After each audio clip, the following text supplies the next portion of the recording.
Today I will be talking about the future of Mexico, since a lot of people wanted to know about that.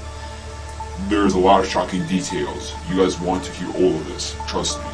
First of all, Mexico relies on the US for food, because as climate has increased, the rivers have thinned out, and food has become more scarce in Mexico. So Mexico now is having a food shortage. This is a huge problem in 2030, as many people in Mexico are really looking for food, and it is a terrible thing.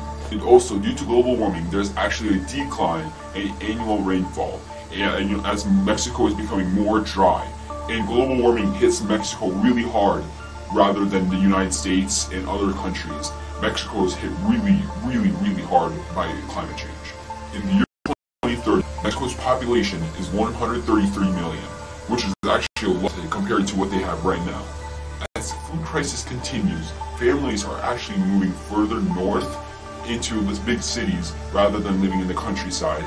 The food crisis in Mexico is really bad. Trust me, it's one huge issue, and despite all the development in Mexico, the food crisis is probably the biggest. The food crisis will also affect the southern United States as well, not only Mexico. So it is also a shared problem with the United States. I think I've talked about this before in a past video, but it's mostly messes with Mexico the most.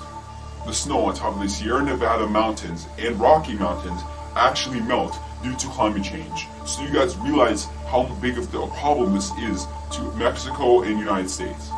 And as the snow on top of the mountains actually melt, the rivers aren't getting the most water, so they actually are thinning out even more. So it becomes a huge problem in Mexico for a water crisis as well as food crisis. So Mexico, environmentally, it ends up doing really badly.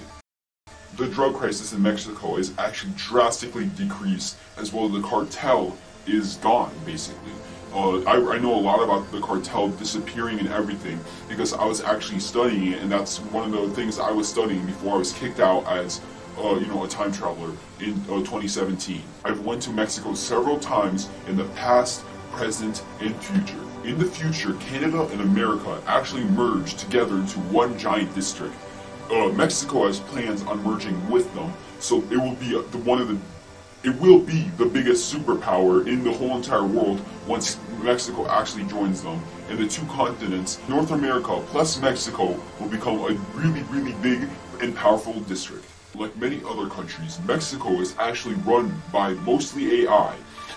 There is still, government officials running Mexico, but many countries that are actually really low and underdeveloped have started using AIs to run the country.